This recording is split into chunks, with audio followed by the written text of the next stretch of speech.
hey look, I found my workbench, and then promptly buried it again under 16 lithium iron phosphate cells.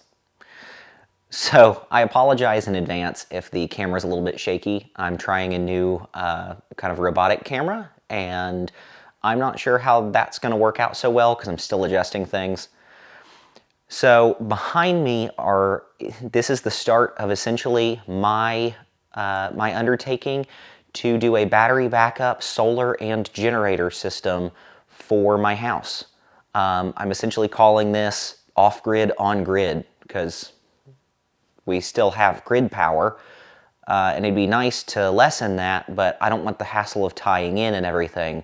So some things will be kind of on their own island, if you will, and the rest of it is going to be in case of emergencies, hurricanes, power outages, storms, things like that. So essentially, we will have about 8.5 kilowatt hours of battery power. And then if this is essentially the life's blood of the system, this guy right here is the heart that pumps it. This is a multi-plus 24 volt 3000 inverter, and so much more than that.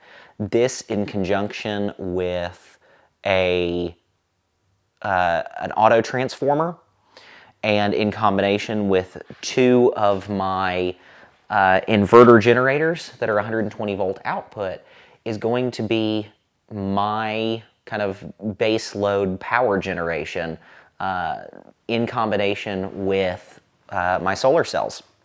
So I have 9 Renogy 100 watt solar cells, and I've had them for quite a while. They were actually very rarely used. They were more of a play toy test setup, and they don't make them anymore. They're the original RNG 100D. Now you can really only get the slim model. So I'm kind of stuck with 9. I will probably end up using 8 in 2 banks, but that should be enough to top off things that I use and get a little bit of generation. We're going to play with this. This is going to be a fun setup to experiment with and see kind of what we can do. This is not meant to power my entire house daily. This is not meant to do massive things like run the air conditioner yet. But essentially this will be able to run my washer and dryer. It will be able to run my refrigerator. It will be able to run most anything I want to other than my big air conditioner and central heating. And that is with 2 120 volt generators that are 120 volt only, suitcase style generators, in addition to the inverter with battery power.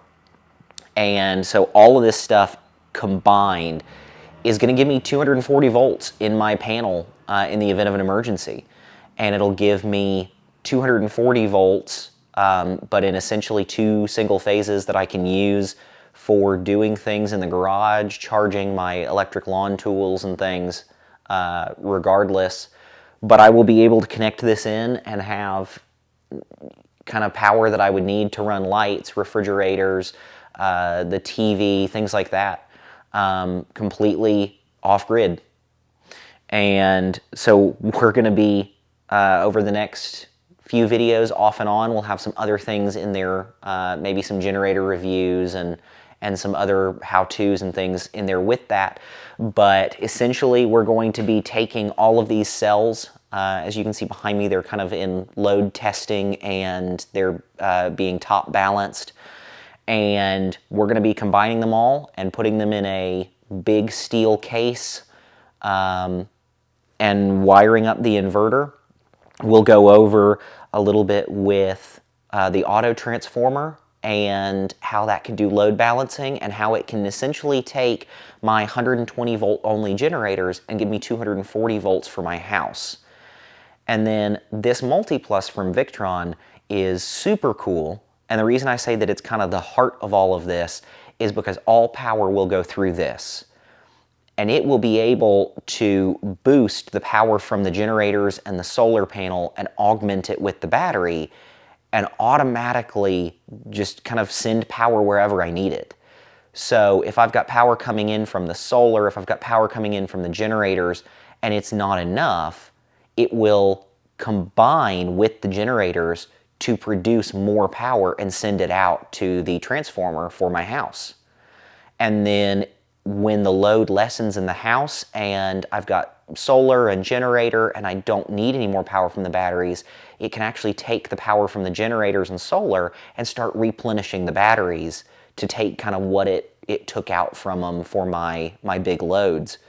So this thing's awesome, and we're going to go over that more in depth. If there's anything you want to see with all of this stuff, just leave a comment and let me know. Because again, this is going to be a really ridiculous play toy, but also kind of an emergency necessity. I didn't want to do just a big gas generator or a whole home generator. I didn't want to do all solar, because essentially if I'm going to go solar, then I want full batteries for backup and I want a big array on the roof, and I just can't do that right now. So next best thing is taking the parts we've got around here, adding some fun new stuff with it, the generators for emergency use, and we're going to see if we can combine all of this into a really awesome setup.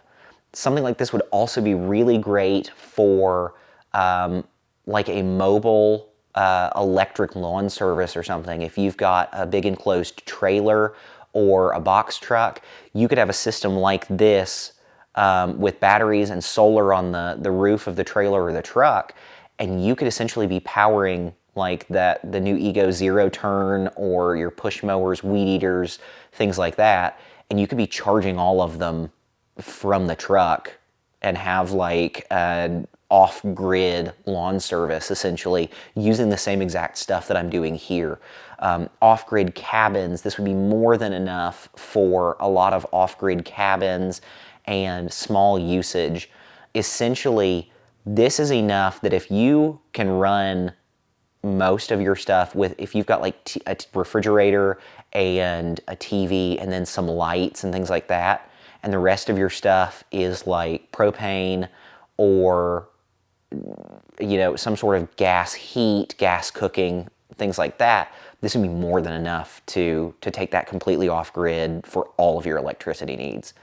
So for me, I actually have natural gas heat and natural gas stove.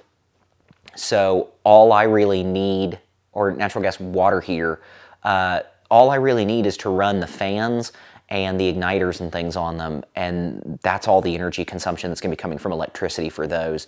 The rest of this is electric dryer, electric washer, lights in the house, fans, things like that. Just basic stuff that you're kind of going to want just to make things more comfortable and get through a long power outage, or a short power outage even. Keep the internet up, keep watching what you're watching, or if you work from home, be able to power your office. This would be an amazing setup if you had these solar panels on the roof and batteries and an inverter like this. You could take one of those sheds like in your backyard and completely do an off-grid like work from home office. Something like that would be super amazing to do this with. So stay tuned. We're going to go through the pieces of this kind of individually, and we're going to start building this up. I've still got parts and things coming in. So if there's any questions that you've got about any piece throughout this, leave a comment down below. Like this video, subscribe so that you don't miss anything here, and let me know that you like what I'm doing. And I will see you guys in the next one.